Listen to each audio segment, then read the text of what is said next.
have never used professional paints, which I think is appropriate because I am not a professional artist. However, today I'm going to try professional paints and compare them to the student grade paints that I have been using for years. So let's make a list and go drop $100.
A month ago, I posted a video where I talked about all my favorite art supplies, and in that video I shared that I have never used professional paints because they're expensive and because I don't really feel like my work is deserving of them. You guys had more to say about that one comment than I think anything I have ever talked about on this little channel that I have, which is incredible.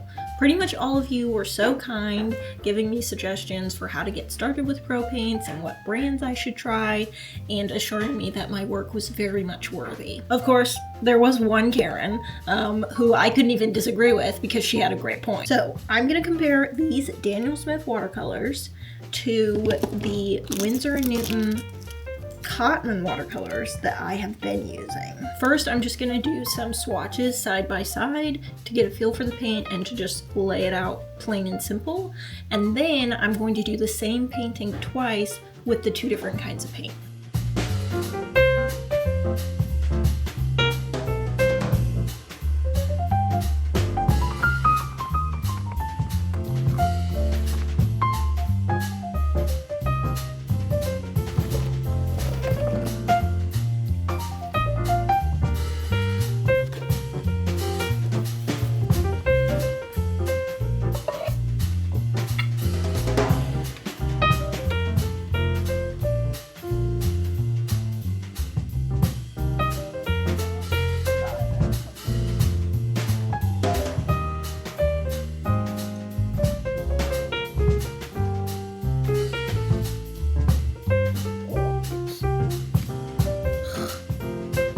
This is why you need channel locks, because the paint just oozes out and then it gets all over this part and you can't open it. It's like $80 of paint right there.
Noting that this is lemon yellow and this is cadmium yellow. I thought I had the Cotman cadmium yellow, but I don't, so.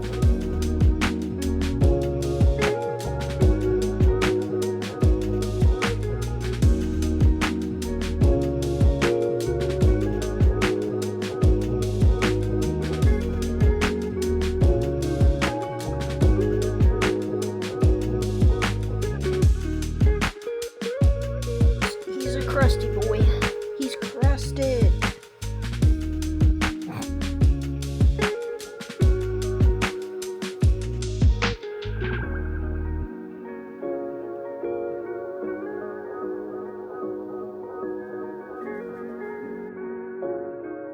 Okay, I did swatches of the pure colors, and now I'm trying to decide if I want to do maybe some mixes, like some blends, just of like classic colors, you know, orange, purple, green, whatever.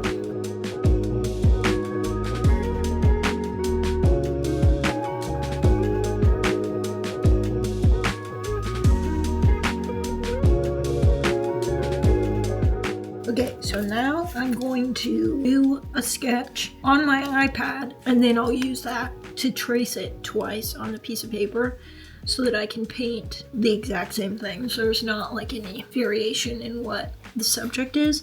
The only variation is the colors. Because I just have primary colors and green and brown, I kind of want to do a subject where I would just use the colors that I have and I wouldn't really do any color mixing, because I think there's a lot of variety in that, and I kind of just want to see the paint side by side. So I'm trying to figure out what the subject matter could be where I wouldn't really have to mix colors. My current idea is lemons and cherries with like a blue backdrop. I could add a couple leaves too to use the green. Let's try that. We'll try that as the subject.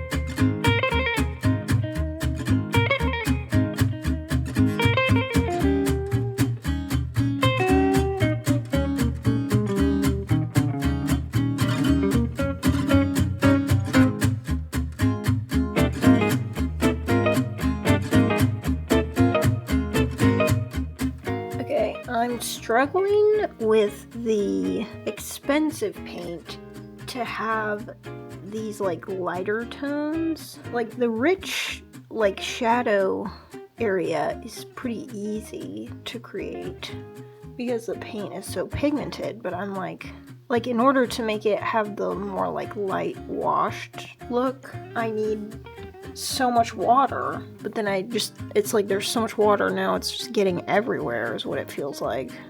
We gotta find the balance here.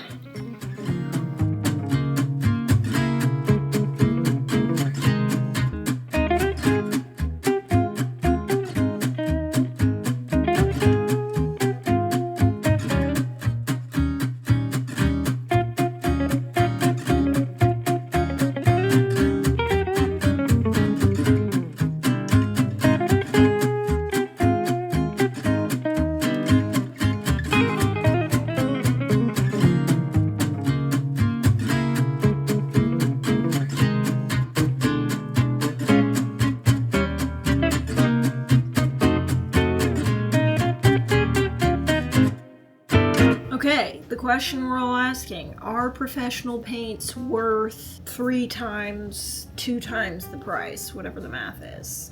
Are they worth it? As Tanner put it when he came over and saw me working, he was like, wow, it's like you have the LG OLED version of paints with true crisp colors, which I think is hilarious. If you have no idea what that is, it's not a funny joke. Anyways, I do think obviously this is better if you're going for richer, truer colors. However, I do think there's a place for this one. I really do. I think there's a lot of watercolor art that is very soft and very washed out, but I don't mean that in a negative way. But there is a lot of art that looks like these shades of color that I think is really beautiful. So I think there's a place for these, and I think they're perfectly fine. I was expecting to not be that impressed with professional watercolors, and this did kind of blow my mind a little bit.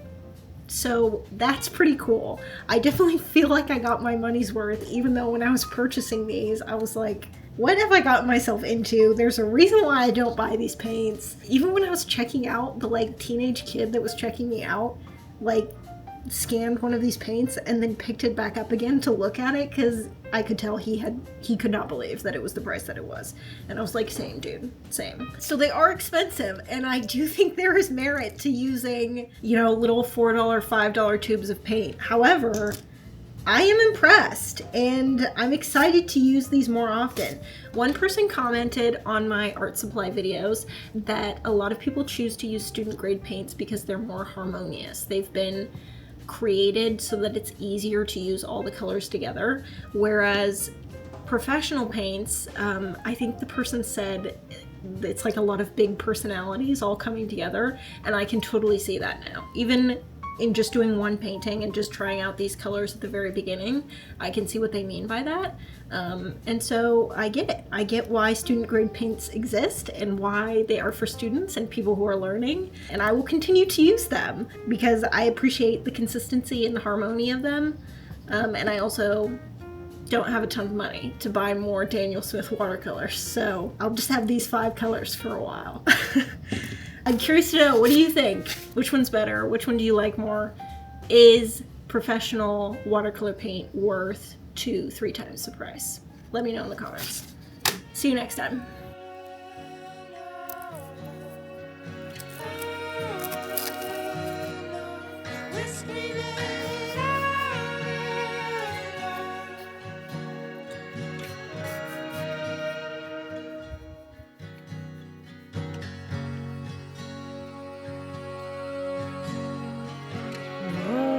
This writer is